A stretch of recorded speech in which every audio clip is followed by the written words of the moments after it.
काफ़ी कुछ पढ़ चुके हैं अभी तक, और आज इससे पहले तक हम लोगों ने रेसिस्टिविटी और रेसिस्टेंस के बारे में डिस्कस किया था। आज हम लोग पढ़ने जाएंगे बहुत ही interesting topic, that is combination of the resistances, कि रेसिस्टेंस को किस तरीके से ऐड किया जाता है। इस क्वेश्चन पे इस थ्योरी में बेस्ड बहुत सारे क्वेश्चन आपके एग्जामिनेशन में पूछे जा सकते हैं, तो वो कैसे सॉल्व किए जाते हैं आज के लेक्चर में हम लोग ये सीखेंगे। तो बच्चों, सबसे पहले आप लोग जानते हैं कि रेसिस्टेंस नहीं जोड़ते हैं, जोड़ते तो रेसिस्टर हैं, ठीक है। रेसिस्टेंस क्या है? एक प्रॉपर्टी है या obstruction to the flow of current है। इलेक्ट्रॉन के फ्लो को जो रोक देता है, इलेक्ट्रॉन के फ्लो को रोकने में, जो इलेक्ट्रॉन के फ्लो में जो रुकावटें आती हैं वो रेसिस्टेंस होता है, और इस प्रॉपर्टी को रेसिस्टिविटी कहते थे, आप सबको पता है। आज हम लोग डिस्कस ये करेंगे कि रेसिस्टेंस किन तरीकों से जुड़ सकता है। तो बेसिकली रेसिस्टेंस का दो तरीके से एडिशन आपके यहाँ पे है, that is the series combination.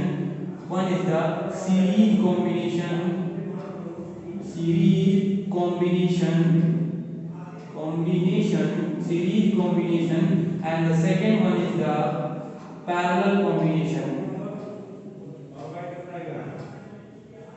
दूसरा किस तरीके का होता है? पैरेलल कॉम्बिनेशन, यानी जो रेसिस्टर्स होते हैं उनको या तो सीरीज में ऐड किया जाता है या तो पैरेलल में ऐड करते हैं। बाकी और भी तरीके से हो सकता है एक सीरीज में दो पैरेलल में, दो सीरीज एक पैरेलल, यानी इनका मिक्सचर, सीरीज पैरेलल का कॉम्बिनेशन मिल करके एक मिक्सचर बनाएगा, जहां पे सीरीज भी होंगे, पैरेलल भी होंगे, सीरीज पैरेलल दोनों मिक्स करके किया सकता है। इसका क्या मतलब है कि ऐसा कॉम्बिनेशन जहां पे सिर्फ और सिर्फ रेसिस्टर्स जो होंगे वो सिर्फ और सिर्फ सीरीज फॉर्मेशन में लगे होंगे, ऐसे ऐसे ऐसे, जैसे रो में आप लोग खड़े होते हैं क्लास में, वहां पे क्या बोलते हैं स्कूल में, आप लोग कैसे खड़े होते हैं? सीरीज या एक रो में लगा दिए जाते हैं, सीरीज कॉम्बिनेशन बनाते हैं। और पैरेलल आपके एक बगल में लाइन लगी होती है, फिर बगल में लाइन लगी होती है, तो दैट इज पैरेलल कॉम्बिनेशन। तो पैरेलल कॉम्बिनेशन भी पढ़ेंगे, सीरीज कॉम्बिनेशन भी पढ़ेंगे, और इनका मिक्स भी पढ़ेंगे। हम बस अभी के लिए पहले ये समझेंगे कि सीरीज कॉम्बिनेशन कैसे समझेंगे, ये सीरीज कॉम्बिनेशन है। तो बच्चों, सीरीज कॉम्बिनेशन को समझने के लिए अभी हम बनाने जा रहे हैं कि सीरीज कॉम्बिनेशन कैसे होता है। अगर कहीं पे रेसिस्टेंस इस तरीके से जुड़े हुए हैं, रेसिस्टेंस यानी कि रेसिस्टर्स जिसको कहेंगे, रेसिस्टर्स इस तरीके से जुड़े हुए, मान लेते हैं कोई सर्किट है जिसमें तीन रेसिस्टर हैं, एक रेसिस्टेंस इसका R1, इसका R2 और ये R3। मैंने दिखा रखा है कि ये तीनों, देखिए भैया, सीरीज में हैं, तो ये किस तरीके का कॉम्बिनेशन है रेसिस्टेंस का? ये रेसिस्टेंस किस तरीके से जुड़े हुए हैं? सीरीज कॉम्बिनेशन में जुड़े हुए हैं। और इसी के दूसरे तरीके से अगर समझें कि पैरेलल कॉम्बिनेशन क्या होता है, what is the parallel combination, तो पैरेलल, इसको क्या लिखेंगे भैया? Series combination of the resistances. Series combination है ये, कैसा कॉम्बिनेशन है? Series combination.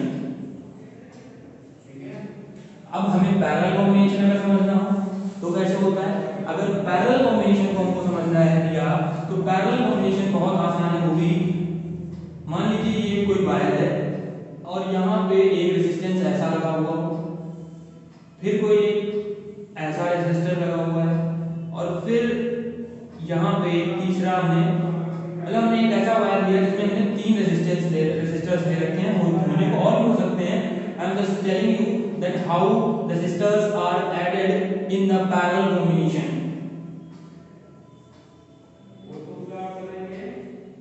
ये देखिए बेटा, ये R1 रेजिस्टेंस है, ये R2 रेजिस्टेंस और ये R3। ये कैसा कॉम्बिनेशन है? ये पैरेलल कॉम्बिनेशन। ये कैसा कॉम्बिनेशन है? Parallel combination. यानी कि जब भी कभी रेजिस्टेंस इस तरीके से जुड़े हुए होंगे तो हम कहेंगे resistances are in the series combination में है। और यहाँ पे रेजिस्टेंस कैसे है? पैरेलल कॉम्बिनेशन में है। बेटा, इस पे बेस्ड आपके बोर्ड में डेरिवेशन है, और हमको प्रूव करना होता है कि जब इस तरीके से तीन रेजिस्टेंस मान लीजिए ऐड करने हो तो इक्विवेलेंट रेजिस्टेंस क्या आता है, या फिर इस तरीके से रेजिस्टेंस हमारे पैरेलल कॉम्बिनेशन में होते हैं तब इक्विवेलेंट रेजिस्टेंस क्या आता है। इसके ऊपर बेटा डेरिवेशन भी है आपके सिलेबस में, और इसके ऊपर बेस्ड कॉम्बिनेशन के ऊपर बेस्ड बहुत सारे नंबर ऑफ क्वेश्चंस आपके पेपर में आने के चांसेस होते हैं। तो बच्चों अभी हम लोग डिस्कस कर लिए हैं अभी तक कि कैसे किस तरीके से रेजिस्टेंस सीरीज कॉम्बिनेशन में दिखते हैं या पैरेलल कॉम्बिनेशन में किस तरीके से होते हैं, और इनका मिक्सचर भी आता है। मिक्सचर भी हो सकता है कि एक रेजिस्टेंस हमें दिखाना चाह रहा हूं कंबाइन यानी सीरीज भी और पैरेलल दोनों एक तरीके से अगर एक साथ एक ही डायग्राम में दिख रहा हो, एक ही वायर में हो, वो कैसे होगा। तो ये मान लीजिए एक रेजिस्टेंस ये लगा हुआ है और इसी के साथ में यहाँ पे हमने ये देखिए एक रेजिस्टेंस ये लगा दिया, एक रेजिस्टेंस ये लगा दिया और ये बना दिया हमने एक वायर, एक कोई ऐसा वायर रखा है। तो देखिए भैया अगर ये R1 हो, ये R2 हो और ये R3 हो, तो देखिए भैया ये पैरेलल में भी है और इन दोनों के कॉम्बिनेशन से एक रेजिस्टेंस बनेगा, वो इसके साथ सीरीज में होगा। तो बेटा हमने बताया सीरीज कॉम्बिनेशन, पैरेलल कॉम्बिनेशन और ये मिक्सचर है। कैसा है ये मिक्सचर है किसका, सीरीज और पैरेलल, सीरीज में और पैरेलल दोनों का क्या है भैया मिक्सचर है। तो बच्चों अब हम डेरिवेशन करेंगे, उससे पहले ये डायग्राम को आपको हम एक्सप्लेन कर देते हैं कि ये क्या है, क्या समझाना चाह रहे हैं। डेरिवेशन करने जा रहे हैं कि जब तीन रेजिस्टेंस सीरीज फॉर्म में जुड़े हुए हों किसी भी सर्किट में, तो उनका रिजल्टेंट कैसे निकालते हैं, टोटल या आर इक्विवेलेंट कैसे निकाला जाता है इन दैट केस। तो सीरीज कॉम्बिनेशन है बेटा, उसका डेरिवेशन करने से पहले आपको हम ये समझा रहे हैं कि डायग्राम क्या है बेटा, एक सेल है। सेल में जब एक ही ऐसा डायग्राम बना हो, एक ही हमने दिखा रखा है, तो वो सेल होते हैं और बहुत सारे सेल मिलके बैटरी का फॉर्मेशन कर देते हैं। बहुत सारे सेल को हम जोड़ दें तो बैटरी बन जाती है। मैंने दिखाया एक सेल है जिसका पोटेंशियल डिफरेंस जिसको आप बोलेंगे, सेल का पोटेंशियल डिफरेंस आपको हमने पहले ही पढ़ा रखा है। तो क्या है, पोटेंशियल डिफरेंस V दे रखा है। यहाँ पे R1 रेजिस्टेंस है, R2 रेजिस्टेंस है और R3, ये तीनों सीरीज फॉर्म में कंबाइन किए गए हैं। ये देखिए पूरी तरीके से फिर से आके हम ज्वाइन हो गया। अब बात ये आती है कि जब भी कभी हमने क्या किया, यहाँ से करंट का फ्लो दिखाया, ये देखिए पॉजिटिव टर्मिनल से नेगेटिव टर्मिनल तक करंट का फ्लो दिखाते हैं, क्योंकि इलेक्ट्रॉन का फ्लो नेगेटिव टू पॉजिटिव होता है। Earlier we have discussed about this.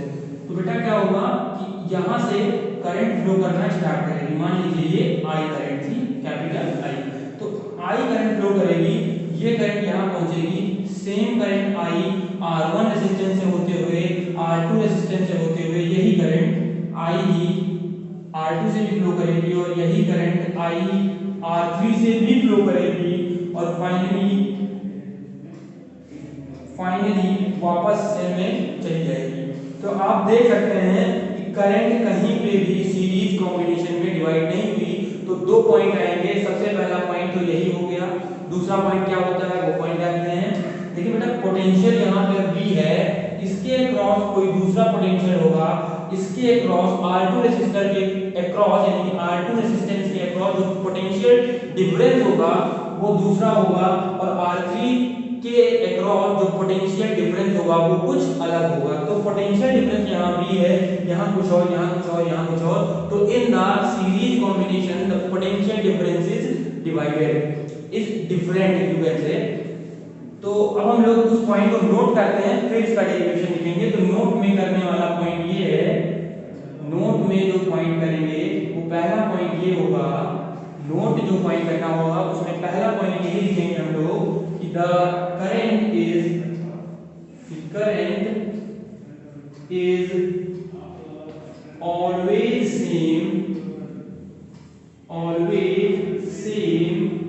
In the current is always same in series combination of resistances. The current is always same in series combination. Series combination में बेटा जो current होता है वो always same flow करता है, यानी यहाँ जो करंट जाएगी वही इस रेजिस्टेंस से और वही करंट किसी रेजिस्टेंस से भी होते हुए बाहर निकलेगी। दूसरा पॉइंट हमको ये पता चला कि द पोटेंशियल डिफरेंस जो पोटेंशियल डिफरेंस होता है, the potential difference is always different. फिर आप क्या कहते हैं पोटेंशियल डिफरेंस जो होता है वो डिवाइड हो जाता है। The potential difference in the series combination is always different. The potential difference is always different in series combination. तो बेटा आपको दूसरा पॉइंट यहाँ से ये पता चलता है कि जो पोटेंशियल डिफरेंस होता है, पोटेंशियल डिफरेंस जो होगा वो यहाँ पे V नहीं होके कुछ और होगा, यहाँ पे V ना होके कुछ और होगा, यहाँ पे V होकर नहीं होगा, V नहीं होगा, कुछ और होगा। क्या होगा वो हम बोलेंगे। मान लेते हैं इसके क्रॉस R1 के क्रॉस जो पोटेंशियल डिफरेंस हो उसे हम लोग V1 बोलते हैं, जो R2 के क्रॉस हो उसे हम लोग V2 बोलते हैं, और जो R3 के क्रॉस हो उसे हम लोग V3 बोलेंगे। ये सब कैपिटल B है, ये सारे कैपिटल B हैं। तो हम देखते हैं बेटा अगर V1 हमें कैलकुलेट करना हो, अगर हमको V1 कैलकुलेट करना हो, ये तो नोट करने वाली बात थी, मैंने दोनों बात बता दी। करंट ऑलवेज सेम रहेगा, पोटेंशियल डिफरेंस ऑलवेज डिफरेंट रहता है इन द सीरीज कॉम्बिनेशन, यानी इसके क्रॉस कुछ और, इसके क्रॉस कुछ और, इसके क्रॉस कुछ और पोटेंशियल डिफरेंस होगा। अब डेरिवेशन के लिए इसके कुछ ज्यादा हम लोगों को नहीं करना है, बहुत ही आसान स्टेप उठाएंगे हम लोग इसको सॉल्व करने के लिए। सबसे पहला स्टेप ये कि जो V1 होगा, V1 को अगर कैलकुलेट करें बेटा तो V1 is equal to the V1 यहाँ पे इस साइड लिख देते हैं, दिख नहीं रहा होगा, यहाँ पे लिखते हैं सिंस V1 इज, आपने ओम्स लॉ के थ्रू पढ़ रखा है V is equal to IR, तो यहाँ पे अगर निकालेंगे तो V1 is equal to IR1, V1 is equal to the IR1 होगा। V2 अगर निकालेंगे, V2 निकालेंगे तो IR2 हो जाएगा, और V3 की वैल्यू निकालेंगे दैट इज IR3 होगी। V3 equal to IR3। इतनी बात सबको क्लियर हो गई होगी। इसको इक्वेशन नंबर 1 बोल देंगे, इसको इक्वेशन नंबर 2 बोल देंगे, और इसको इक्वेशन नंबर 3 बोल देंगे। बट जो ये सेल होता है ये मदर जैसी होती है, इसको अलग अलग रेजिस्टेंस नहीं देखने की आदत होती है, ये पूरे सर्किट का रेजिस्टेंस यानी कि इक्विवेलेंट देखती है। इसे जब यहाँ से देखिए तो इसे इक्विवेलेंट, इनके कॉम्बिनेशन दिखना चाहिए, यानी टोटल रेजिस्टेंस दिखना चाहिए। तो बेटा उस केस में अगर हम निकालें तो मान लेते हैं इनका कॉम्बिनेशन RT होगा, R टोटल जो होगा वो इनका टोटल रेजिस्टेंस होगा, तो उस केस में B is equal to the IR total लगेगा, IR टोटल। जो इनका कॉम्बिनेशन होगा, इनके कॉम्बिनेशन को अगर हम दिखाना ये चाहें, मैं ये कहना चाहता हूँ कि जो ये बैटरी या सेल होता है इसे टोटल रेजिस्टेंस दिखता है, तो जब भी कभी ये कंबाइन होंगे तो एक इक्विवेलेंट या टोटल रेजिस्टेंस देंगे जिसे इसे ये सेल यही R टोटल देख पाएगा। ये ऐसा डायग्राम इसका बनेगा जब इसको कंबाइन कर देंगे। तो मान लेते हैं टोटल रेजिस्टेंस RT से डिनोट कर देते हैं इक्विवेलेंट रेजिस्टेंस RT से। इस इक्वेशन को इक्वेशन नंबर 4 बोल देते हैं। As we know that the potential difference is always different in series combination. भैया जो ये V होगा यही तो V1 + V2 + V3 के बराबर होगा। तो अब इस पॉइंट पे फोकस करते हैं कि V जो होता है, अभी हम लोगों ने पढ़ा है कि V is equal to the V1 + V2 + V3। V जो होगा वो सब में सेम नहीं होगा, एक डिस्ट्रीब्यूट हो जाता है, अलग अलग होता है। यहाँ V1, यहाँ V2, यहाँ V3, और इन दोनों का सम, इन तीनों का जो सम होगा वो V के बराबर होगा। V की वैल्यू पता है IRT, I into R total, यहाँ पे हो जाएगा IR1 plus IR2 plus IR3। IR1 ये देखिए IR2 V2 की वैल्यू थी और IR3 V3 की वैल्यू थी, इसको हम लोगों ने अभी अभी निकाल कर रखा हुआ है। अब हम लोग बेटा क्या करेंगे, I कॉमन ले लेंगे, I कॉमन ले लेंगे यहाँ से, तो I कॉमन लेने से यहाँ पे R1 plus R2 plus R3 आ जाना है। I से I कैंसिल हो जाएगा, यहाँ पे I के फैक्टर कैंसिल आउट हो जाएंगे, तो हमारे पास बेटा जो बचेगा वो R total is equal to the R1 plus R2 plus R3 आ जाता है। ये है series combination of the resistance अगर हम लोगों के पास 3 रेजिस्टेंस हो और हमें इक्विवेलेंट या टोटल रेजिस्टेंस निकालना हो तो हम लोग ये फॉर्मूला ऑलवेज अप्लाई करेंगे। ये किस चीज को हम लोगों ने पढ़ा? Series combination of the resistances, जो कि समझना बहुत ही आसान था। पहले डायग्राम बनाया हमने दिखाया है, यहाँ पे सेल लगा हुआ है, रेजिस्टेंस 3 रेजिस्टेंस हम लोगों ने लिए। सीरीज कॉम्बिनेशन में 2 पॉइंट याद करने वाले हैं कि करंट ऑलवेज सेम रहती है और पोटेंशियल जो होता है वो डिफरेंट होता है। सीरीज कॉम्बिनेशन में करंट सेम होती है but the potential is different. यहाँ पोटेंशियल कुछ और, यहाँ कुछ और, यहाँ कुछ और होगा।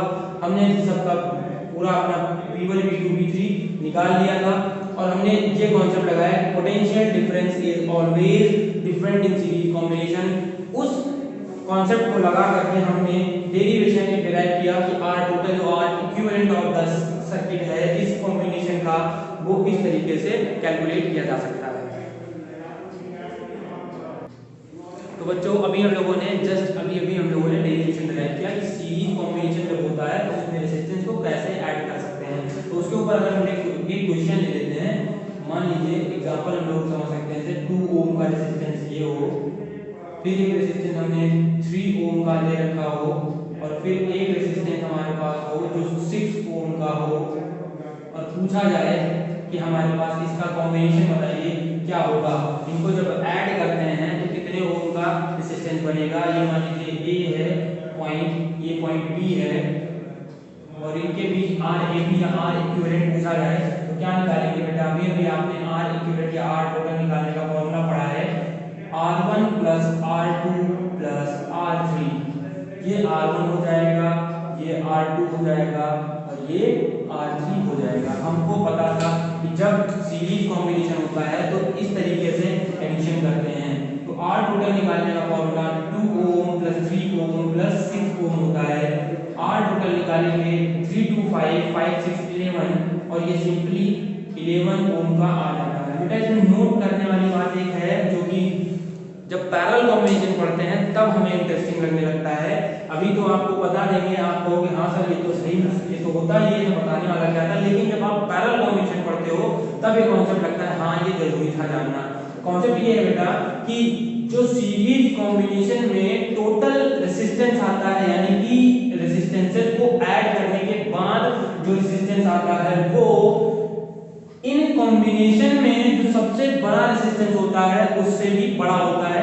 नहीं पॉइंट समझ में आया? फिर से सुनिए कि जो टोटल इक्विवेलेंट या टोटल रेजिस्टेंस या equivalent resistance of the series combination होता है वो सीरीज कॉम्बिनेशन के रेजिस्टेंसेस के जो सबसे बड़ा रेजिस्टेंस होता है उससे भी बड़ा होता है। नहीं पॉइंट समझ में आया? बेटा लिख के देखते हैं क्या हम कह रहे हैं। हम कह ये रहे हैं the equivalent resistance or the total resistance of the series combination is the greatest than the greater resistance of the series combination। बात समझ में आ गई है? देखिए ये 11 ओम आया है जोड़ने के बाद, जो टोटल रेजिस्टेंस या इक्विवेलेंट रेजिस्टेंस आया है वो 11 है। वो इनके इंडिविजुअल्स में सबसे बड़ा 2 से 3 से 6 सबसे बड़ा है। इनके इंडिविजुअल रेजिस्टेंस में जो सबसे बड़ा है उससे भी बड़ा आया है हमारा इक्विवेलेंट रेजिस्टेंस या टोटल रेजिस्टेंस। ये एक कॉन्सेप्ट थी। ये बात आगे चलिए जब पैरेलल कॉम्बिनेशन पढ़ते हैं तब लगता है हाँ सर ये इंपॉर्टेंट बात थी, ये इंपॉर्टेंट फैक्ट था। तो बच्चों अब हम लोग पढ़ने जा रहे हैं that is parallel combination of the resistance की रेजिस्टेंस को पैरेलल कॉम्बिनेशन में करते हैं तो कैसे उनका इक्विवेलेंट रेजिस्टेंस निकालते हैं या total resistance of the circuit कैसे निकाला जाता है, ये आज इस टॉपिक में पढ़ने जा रहे हैं। इसका डेरिवेशन कैसे करते हैं उसको भी अभी हम लोग डिस्कस करेंगे। बेटा अब सबसे पहले हम लोग इस डायग्राम को एक्सप्लेन करेंगे क्या है ये समझाया क्या गया। बेटा यहाँ सेल लगा है, बता रखा है कि कई सारे सेल मिलाते हैं तो बैटरी बनती है। यहाँ पर हमने एक सेल ले रखा है, ये क्या है भैया? ये एक सेल है। क्या है? सेल है। यहाँ से हम लोग करंट फ्लो कराएंगे भैया। देख लीजिए मैंने बता रखा है कि यहाँ पॉजिटिव टर्मिनल से करंट फ्लो करेगी, जिसको हम लोग कैपिटल आई बोल देंगे। कैपिटल आई करेंगे यहाँ से फ्लो करेगी बेटा, यहाँ पे पहुंचेगी। और बेटा बता दीजिए यहाँ से ये ज्वाइंट है यानी कि जंक्शन, यहाँ देखिए जंक्शन है। ये कई सारी करंट यहाँ से तो मिलेंगी या तो अलग हो जाएगी। वही पॉइंट जंक्शन कहलाता है जहाँ पे या तो करंट मिल रही हो या अलग हो रही हो, सेपरेट हो रही हो। I1 इसमें जाएगा, इसमें करंट I2 हो जाएगा, यहाँ पे करंट I3 हो जाएगा।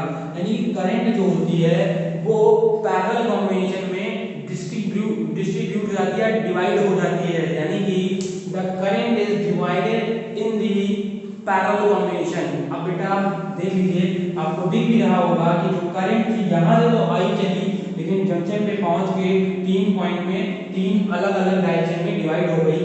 अब यहाँ से जो करंट जाएगी, यहाँ से I1 करंट जा रही होगी, यहाँ से I2 करंट जा रही होगी और यहाँ से I3 करंट जा रही होगी। बाद में यहाँ पे जंक्शन है, इस पॉइंट पे मिल रही होगी और मिलने के बाद टोटल वही फिर से I करंट सर्किट से बाहर निकलते हुए यहाँ पे आके सर्किट में चली जाएगी। तो बेटा सर्किट के बाहर इस वाले कॉम्बिनेशन से पहले करंट आई थी, बाद में करंट आई हो गई, लेकिन बीच में डिस्ट्रीब्यूट हो। यानी कि आपको पॉइंट पहला जो नोट करना होगा, नोट ये करना है, in the parallel combination the current is divided. In the parallel combination the current is divided. Note number 1 डालेंगे। नोट में पहला पॉइंट अगर लिखना होगा, in the parallel combination, in the parallel combination, in the parallel combination the current is divided। Current जो होती है वो डिवाइड हो जाती है। the parallel combination current is divided। जो दूसरा पॉइंट बेटा इसका बनता है वो ये बनता है बेटा, अगर ये V है, ये पोटेंशियल डिफरेंस ये तो है। मैं अगर इसको V बोल दूं, इधर साइड वाले को इसको 0 बोल दूं और इस पे V पोटेंशियल डिफरेंस क्या होता है, final minus initial V minus V योग करें तो V आ जाएगा। तो पोटेंशियल डिफरेंस है बेटा। अब देखिए यहाँ पे आके ये V, ये 0। तो बेटा आपको देखने से भी लग रहा होगा, अगर इस वायर के लिए सोचें या इस वायर के लिए सोचें या फिर इस वायर, किसी भी एक वायर के लिए सोचेंगे तो वो V और 0 के बीच ही कनेक्टेड है। कहने का मतलब जो आया है वो ये है कि इन the parallel combination the potential is same. देखिए बेटा, जो पोटेंशियल यहाँ, वो पोटेंशियल यहाँ और वही पोटेंशियल यहाँ पे भी होगा। तो इस पॉइंट से हमको दूसरा जो कॉन्सेप्ट मिलता है वो ये मिलता है कि इन the parallel combination the potential difference is always same.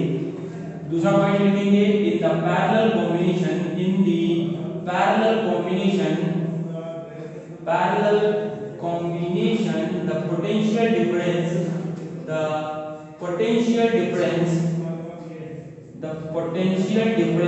Is always same.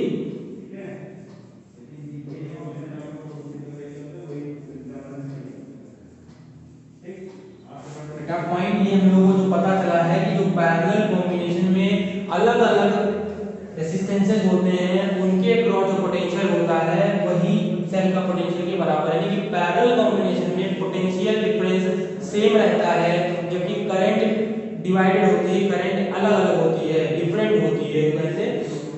अब बेटा इसका डेरिवेशन करेंगे, किस कॉन्सेप्ट पे करेंगे, इस कॉन्सेप्ट पे करेंगे कि करंट इसमें डिवाइड हो जाती है। तो हम लोग क्या जानते हैं बेटा, since we know that in the parallel combination the current is divided. Current कितनी थी भैया, I थी, जो कि I1 I2 I3 में डिवाइड हो गई थी। क्या हो गई थी, I1 plus I2 plus I3 में स्प्लिट हो गई थी। इसे इक्वेशन नंबर हम लोग 1 बोल देंगे। ये कौन सी इक्वेशन है, इक्वेशन नंबर 1 होगी। अब बेटा आप सबको ये बात बहुत अच्छे से पता है, अगर सेल के लिए हम लोग निकालने चलते हैं ओम्स लॉ के through, V equal to I R हम लोग पढ़ रखे हैं, तो I is equal to the V by R हम लोगों को पता है। I is equal to the V by are.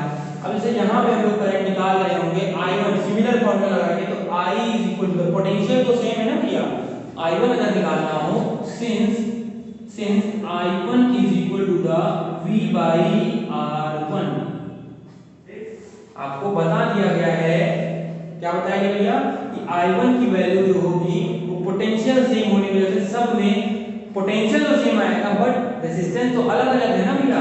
तो ऐसे ही I2 की वैल्यू भी निकलेगी जो कि V बाई R2 हो जाएगी, और ऐसे सिमिलर I3 की वैल्यू निकलेगी जो कि V बाई R3 हो जाएगी। ये पॉइंट तो नोट करने वाला था अलग कि I की वैल्यू जो I1 आएगा वो V by R1। V potential difference देखिए हर जगह बेटा सेम रख रखा है, क्योंकि पैरेलल कॉम्बिनेशन में पोटेंशियल डिफरेंस ऑलवेज सेम होता है। That's why potential difference is same in all the अब बेटा यही वैल्यू उठा के पुट करेंगे, ये वैल्यू जब पुट करेंगे इन इक्वेशन 1 में, तो I is equal to the V by R is equal to, देखिए I की value V by R is equal to the I की वैल्यू थी V by R1 is equal plus में plus V by R2 plus V by R3। अब V common ले लेंगे सब में से, यहाँ पे V बाई R है, यहाँ पे V कॉमन ले लेंगे सब में से, क्या जाएगा भैया V बाई R1 प्लस 1, यहाँ पे V common 1 by R1 plus 1 by R2 plus 1 by R3। तीन वैल्यूज आ गई हमारे पास में। मतलब इन तीनों को जोड़ करके हम लोग इन तीन वैल्यूज को जोड़कर हमने लिखा है, यहाँ पे V कॉमन मिल गया, V से कैंसिल हो जाएगा और यहाँ पे जो resultant R equivalent R total इसे हम बोल के अगर रखे होते हैं, बोल देते हैं R टोटल या R इक्विवेलेंट, तो 1 upon R total is equal to the 1 upon R1 plus 1 upon R2 plus 1 upon R3। ये इसका एक डेरिवेशन आ जाता है, क्योंकि बहुत ही आसानी से हम लोगों ने प्रूव कर दिया। तो बेटा जो इंटरेस्टिंग पॉइंट यहाँ पे होता है वो ये है कि पैरेलल कॉम्बिनेशन में जो पोटेंशियल होता है वो डिवाइड नहीं होता है, वो ऑलवेज सेम होता है ईच पे, यहाँ पे भी, यहाँ पे भी, यहाँ पे भी, but current is always different, current is divided in the parallel combination. बच्चों अब हम लोग ये जो अभी से जस्ट पहले हम लोगों ने आपसे बताया था कि पैरेलल कॉम्बिनेशन में, सीरीज कॉम्बिनेशन में जब पढ़ रहे थे तब इस सीरीज कॉम्बिनेशन में जो टोटल रेजिस्टेंस या इक्विवेलेंट रेजिस्टेंस जो आता है वो उस कॉम्बिनेशन में जो अलग अलग रेजिस्टेंस होते हैं उनमें सबसे बड़े वाले रेजिस्टेंस से भी बड़ा आता था।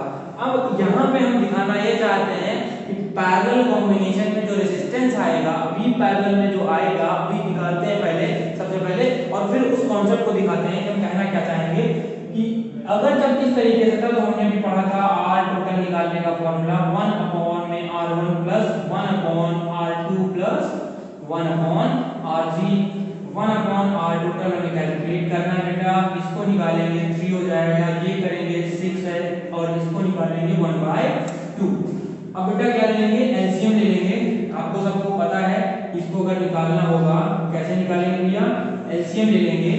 यहाँ पे जब एलसीएम लेंगे 2 और 3 और 6 का एलसीएम लेंगे, वैसे तो 6 आना चाहिए, तो एक कम 2 3 2 3 6। जिन बच्चों को नहीं समझ में आ रहा है उनके लिए मैं लिख भी दे रहा हूँ कि कैसे किया जाएगा। और देख लीजिए भैया कितना आ गया, 6 आ गया, 6 निकाल लिया हम लोगों ने, 3 2 6 होता है, यहाँ पे 6 1 6 हो जाता है, और बेटा 2 3 6 हो जाएगा, 3 2 5 प्लस 1 6 होगा, 6/6 आ जाएगा, 1 अपॉन R टोटल की वैल्यू 6/6 यानी कि 6 1 6। हम लोग देखते ये हैं कि जो बेटा इक्विवेलेंट रेजिस्टेंस आया हुआ है वो कितना है, 1 ओम। इक्विवेलेंट रेजिस्टेंस इज 1 ओम। जो इसके कॉम्बिनेशन से जो रेजिस्टेंस बना, इनको जब जोड़ा गया तो एक रेजिस्टेंस सिंगल बनेगा, जिसको इस तरीके से हम लोग दिखाएंगे, ऐसे होगा, क्योंकि कितने ओम का होगा, 1 ओम का होगा। ये एंड अगर ए होता और इस वाले एंड को हम लोगों ने बी बोल रखा होता, तो अब आज जाके इनका जो कॉम्बिनेशन बना था वो 1 ओम का आता है। तो मैं जो कहा था आपसे कि पैरेलल कॉम्बिनेशन में जो इक्विवेलेंट रेजिस्टेंस आता है वो कॉम्बिनेशन में सबसे छोटे का भी छोटा आता है।